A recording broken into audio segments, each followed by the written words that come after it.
Эртек ураган гүл. Айылдагы кеч күздүн шамалы тоо арасынан келгендей демигип согуп, ар бир короонун жанына тиккен теректерди шуулдата терметип жатты. Асмандагы булуттар кээде күндү тосуп, кээде кайра ачып, айылдын үстүнөн көлөкө түшүрүп өтчү. Айыл турмушу адаттагыдай эле уланууда.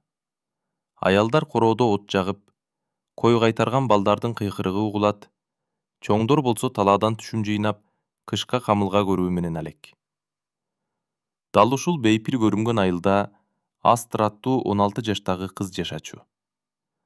Ал айылдын мектебинде окуйт. Акылдуу, тырышчаак, дайыма китеп көтөрүп жүргөн кыз эле. Кичине кезинен бери эле врач болууну кыялданчу. Анын кыялын коштоп, апасы менен атасы дайыма дем берип турушчу. Астра үй-бүлөнүн кенжеси болчу. Атасы трактор айдап айыл чарбасында иштесе, апасы үй тиричилик менен алек болуп, колунан көөрү төгүлгөн аял эле. Үйдүн ичинде ынтымак бар, тамагы даяр, мээрим арбын.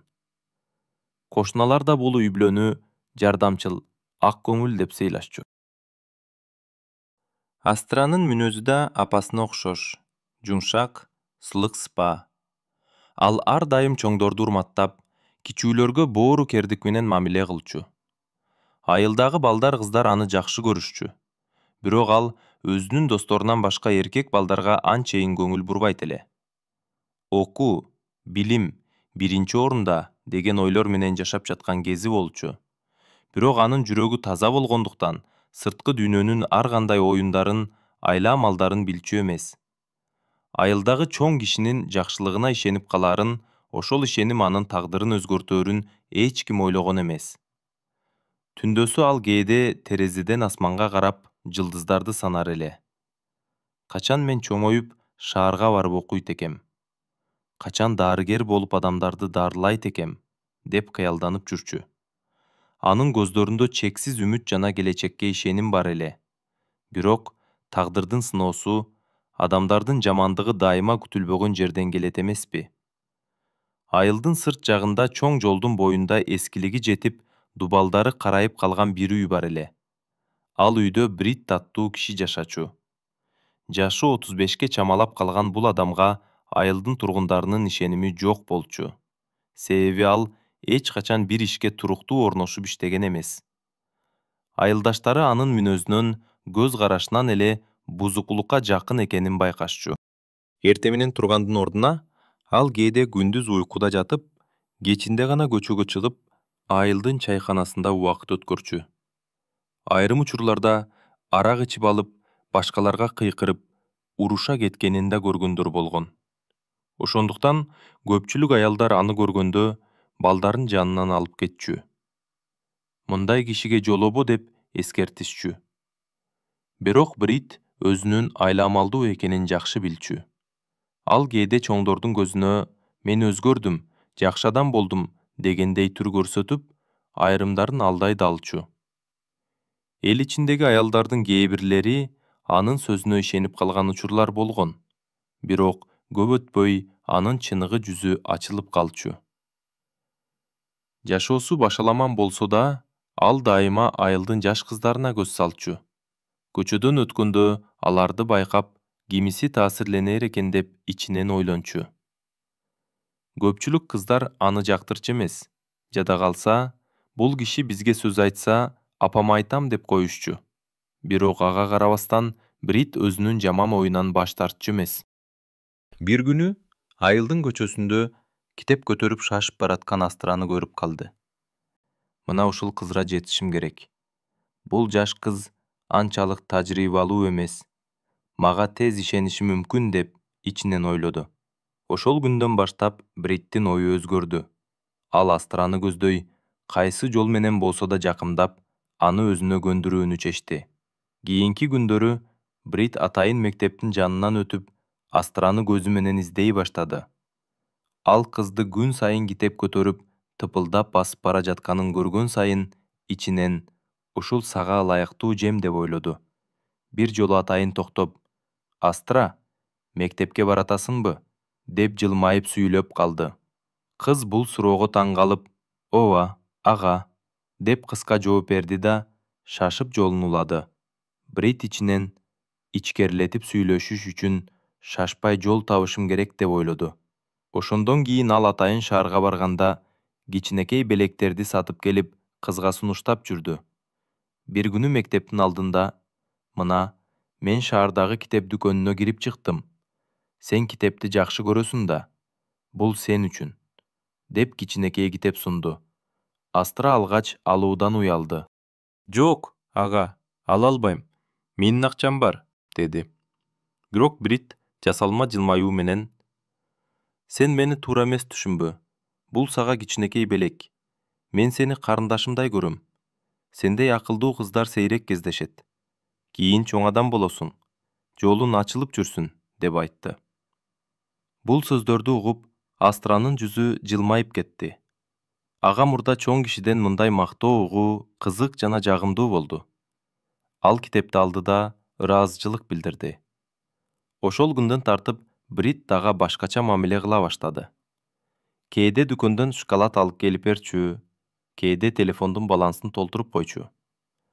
«Муну эч кимге айтпа, өзүбүздүн сырыбыз болсун. Болгону сага жардам берип жатам», дечү ал. Астра болсо эч кандай жаман ойго барган жок.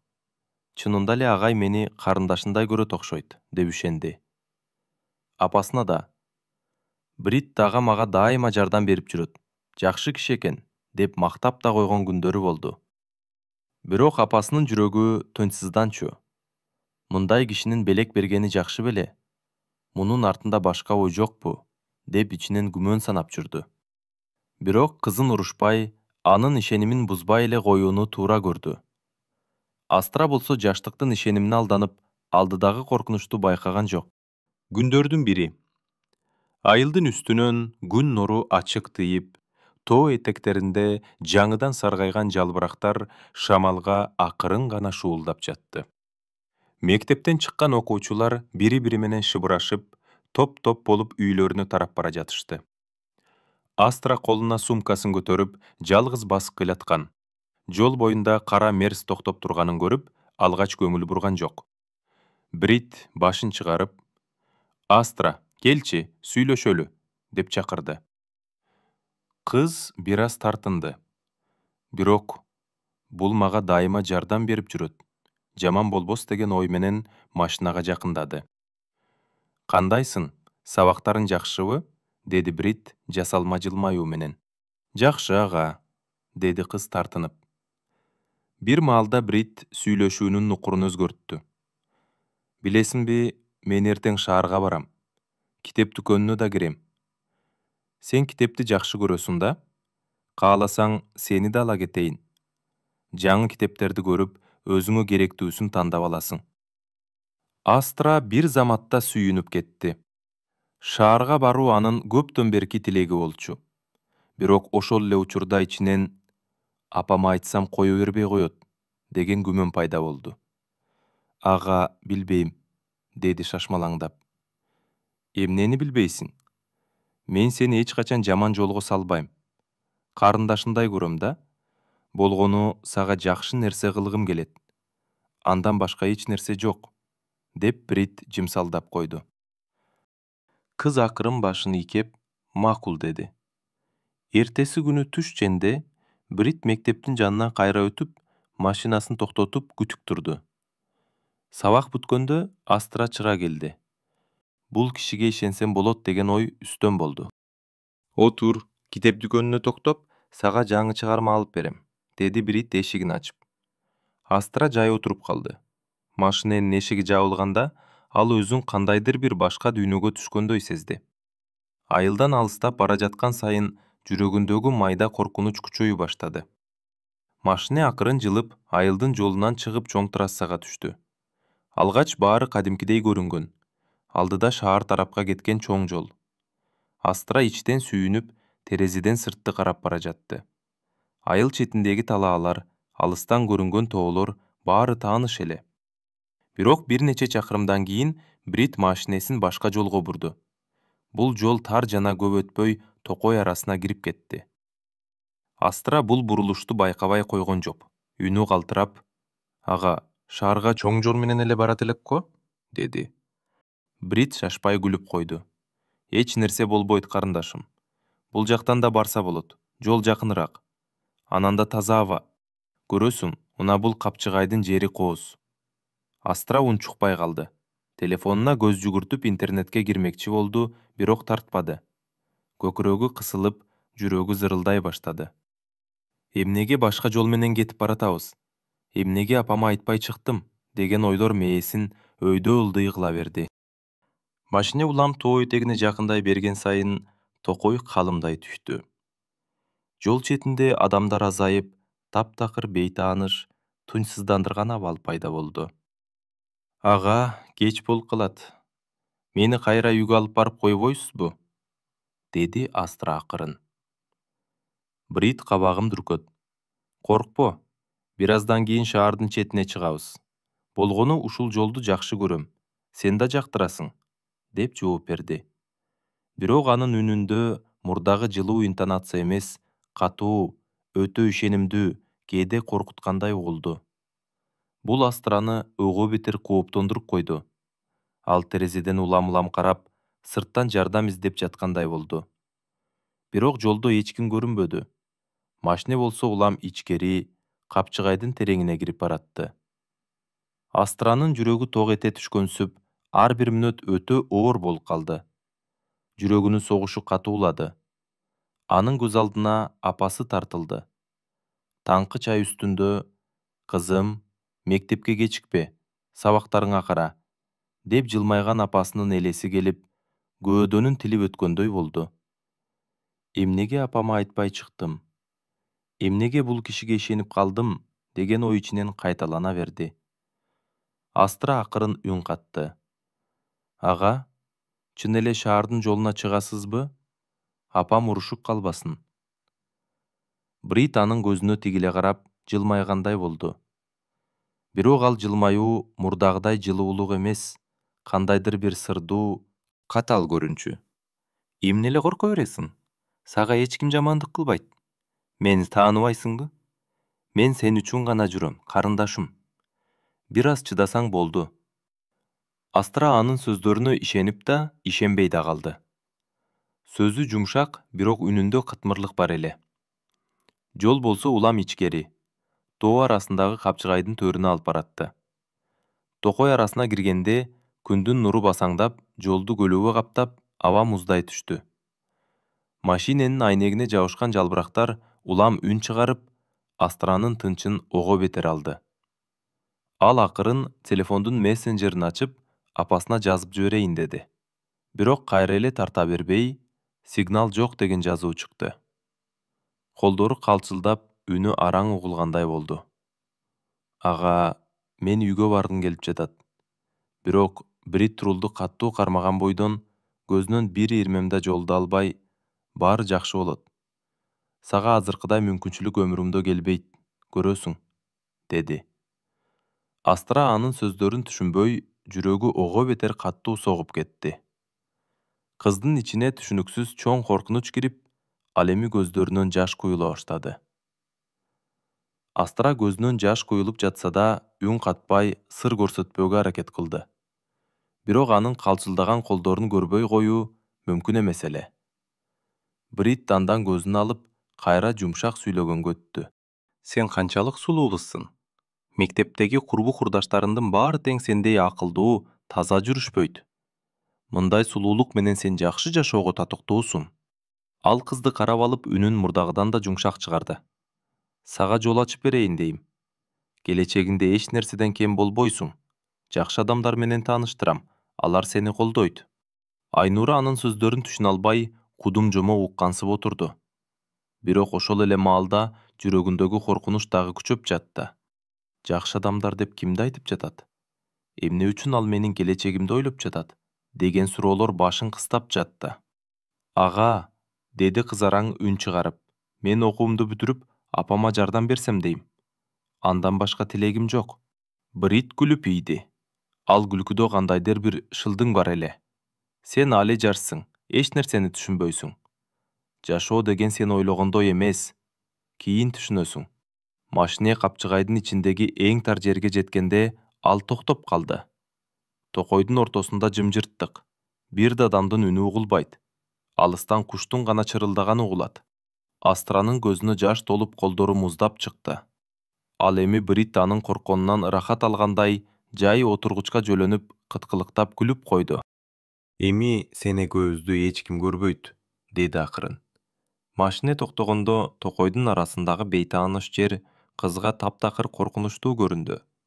Астранын жүрөгү каттуу согуп, кээде ооруп, дем алуу кыйын болуп калды. Ал эшикке карап, сыртка качуунун жолу жок экенин түшүндү.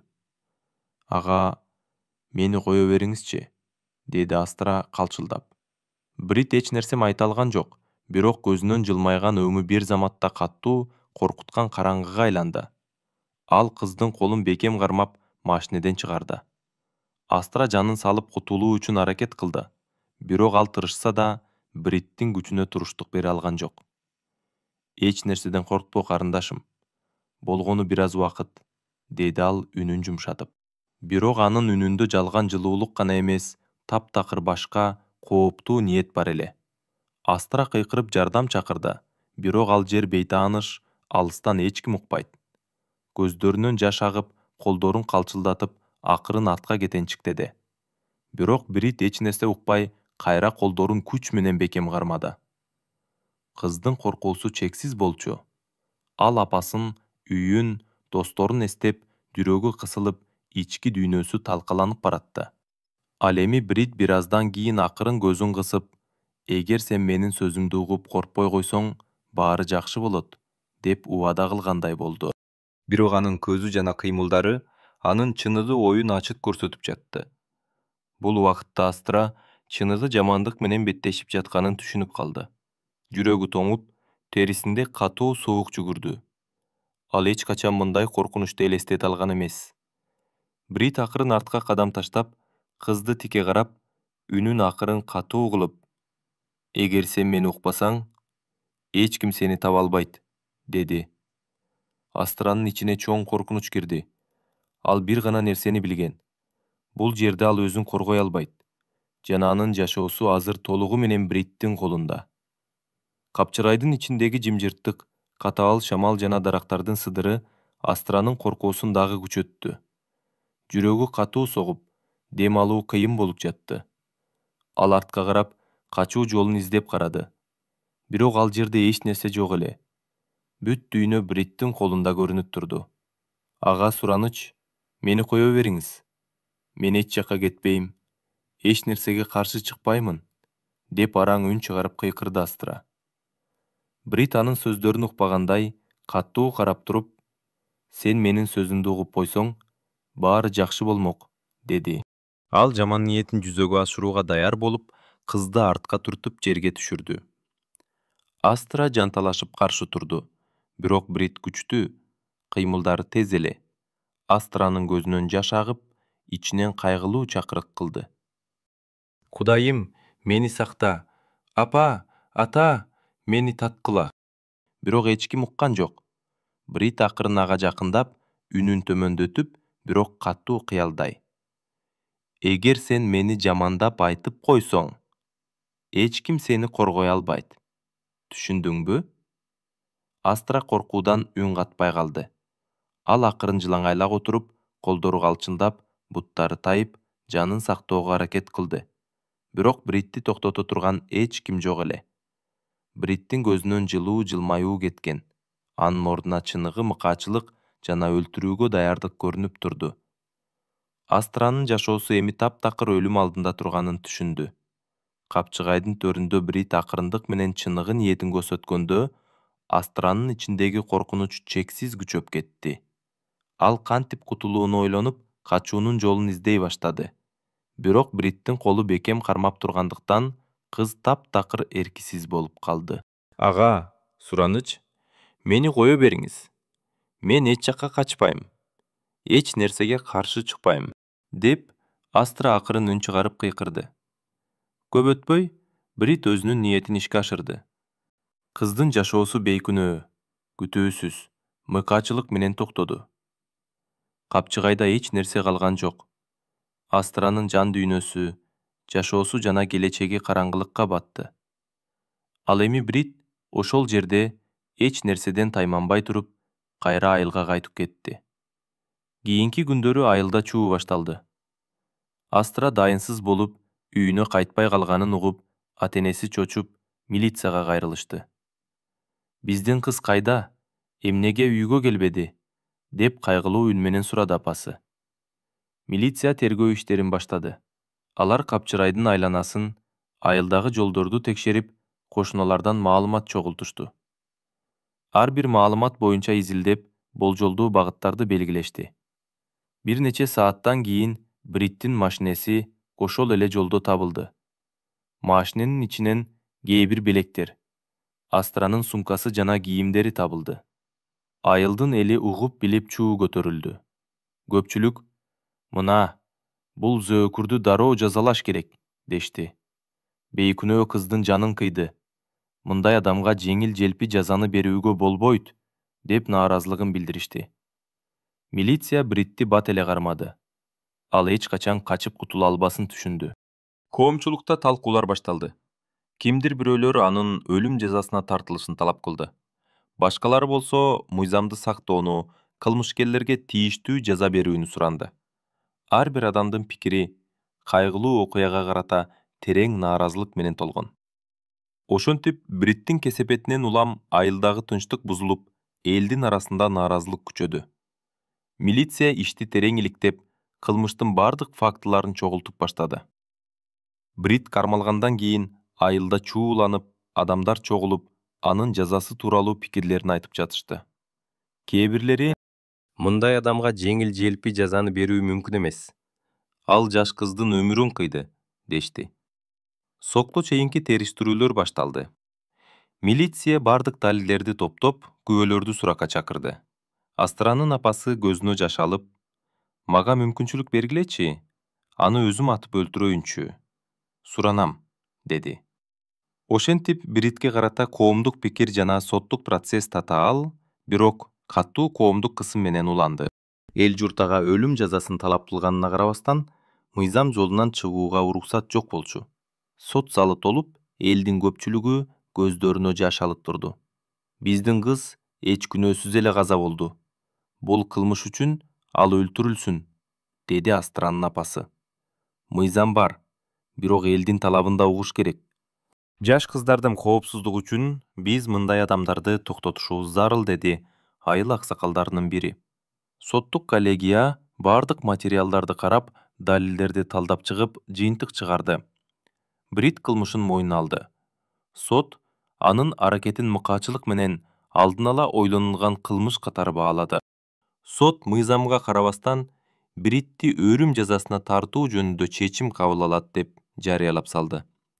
Залдагы адамдар кол жаап, эл журт акыркы чечимди кубаныч жана канааттануу менен кабыл алды. Көпчүлүк аялдар, жаштар жана аксакалдар бир добуштан «Мына, акыйкаттык орнотулду» дешти. Арадан жылдар өттү. Бирок Астранын апасы үчүн ар бир күн кайгы менен башталчу. Ал кызын жоктоп ыйлайт, көзү жакшы көрбөй калган, жүрөгү ооруйт. 7 жыл өтсө да, бирок Астранын сүрөтү, үнү, жылмаюусу дайыма анын эсинде. Кызым, сендей таза жүрөктөр эмнеге эрте өлөт деп ыйлай берет. Жана бул ыйы эч качан токтобойт.